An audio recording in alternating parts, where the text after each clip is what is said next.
Hey folks, how's it going? This is Iron Seagull here, back with the special video, because today I am bringing you a video on Star Wars Battlefront 2. So I actually was provided a code by EA, and I was like, sure, why not? I love Star Wars, so this is finally an excuse to do a Star Wars video. I haven't done one in many years. So this video is going to focus on the campaign mode because I haven't seen much talk about it at all. Because ever since a few days before the game released, literally all I hear about is the microtransactions and how bad they are, and while I don't disagree with that, I've heard literally nothing else about the game pretty much. And in the area of this microtransaction controversy, there isn't really anything I can say that really adds on to anything new. Like, everything that could be said about it has been said already, so there's no point on me really focusing on that. And while I don't think the game is worth getting just for the campaign mode alone, I think it's worth checking out still if you do happen to buy the game. I will be discussing a bit of everything with the story, including the ending, so there will be lots of spoilers from here on out, just warning you now if you haven't played through it yet for yourself. There's no limits here, I spoil almost everything, so it's not just a few tidbits, it's quite a lot. Alright, so the story focuses on special forces within the Empire called Inferno Squad, led by the protagonist, Iden Versio. The story starts off just before the Death Star is blown up in Return of the Jedi, and ends a bit before The Force Awakens, bridging the gap between the original trilogy and the current one. In a way, it reminds me of how The Force Unleashed bridged the gap between the prequels and the original trilogy, though unfortunately that's not canon anymore. I had no idea the story was going to stretch over that much time, because going in, well, I didn't know much in the first place. I thought it was all going to be playing as Iden and being just plain evil, hunting down rebels, maybe try but fail to assassinate Han Solo, but it ended up being much more than that, and I was pleasantly surprised. It's not the best Star Wars story ever told by any stretch of the imagination, and it does feel a bit short, but it is something more interesting than a slightly glorified tutorial. One thing I really enjoyed is that while I do like Iden's character, you get to play as some well-known characters throughout the Star Wars universe, like Luke Skywalker, Han Solo, Lando Calrissian, and Princess Leia. There's also a big twist at the end where you get to play as Kylo Ren and invade the mind of Del Meeko, who's one of the other main characters. I will resist. And you get some information out of him that leads into The Force Awakens. Also, one of the antagonists is played by Paul Blackthorne, who plays Quinton Lance on Arrow, so that's pretty darn cool. You know, Iden may have betrayed me, but you let me down! You still do play as Iden the vast majority of the time, but it was pretty nice to have some change-ups every now and then, too. Han, we need to find the shrine. But the light is so beautiful.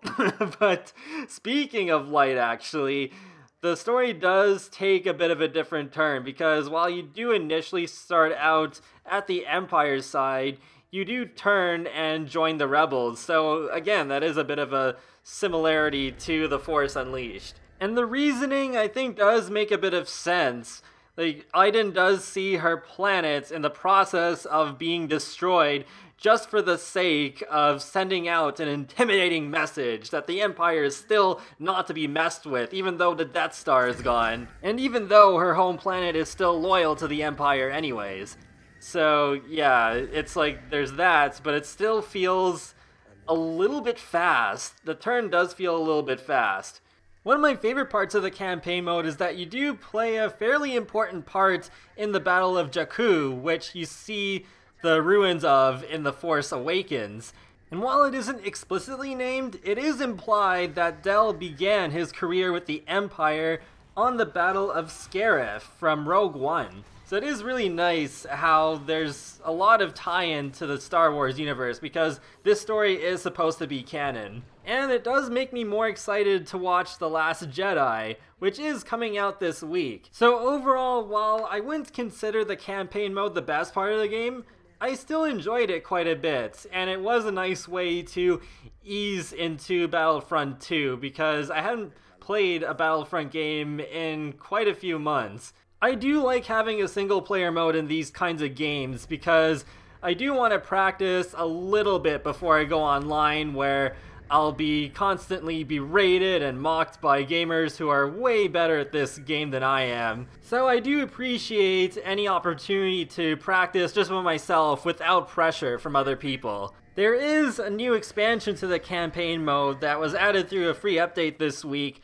which continues Aiden's story as well. So I'm looking forward to getting into that and seeing how it will tie even more into this universe. Hopefully Aiden and Hask will have a big confrontation in this new part of the story. I will mention though for a little bit that the campaign mode's not the only single player component. There is an arcade mode too, which is divided into 3 different parts. There's battle scenarios, which are predetermined missions, where after you complete all of them on light and dark sides, you get some exclusive crates. And there is also a custom arcade mode where you can just make your own match with whatever rules you feel like. And there's a tutorial mode too. One more thing, playing through the campaign mode for the first time gets you quite a lot of credits to spend on things to use in multiplayer, so that alone is a pretty good reason to see it through to the end. Overall, I like the addition of Iden Verso to the Star Wars universe, and the story was a pleasant surprise on top of what I feel is a pretty decent game, but just needs more content. I noticed the prequels are really underrepresented, so hopefully there will be a Clone Wars update next year. So I'm just going to wrap up this video here. So huge thanks to EA for providing me a code for this game, and I look forward to seeing what will be added to Battlefront 2 in the future, as well as what's next for Star Wars games. Be sure to leave a like or comment or even subscribe, because it lets me know that you like my channel, my videos, and it helps you keep up to date more easily with the latest content from me. I do videos on The Sims, Sonic the Hedgehog, and more. So I'll talk to you all later, and have a great day. Thanks for watching. I hope you survive this incredibly dangerous mission as well. Thank you, Del. Your friendship means everything to me.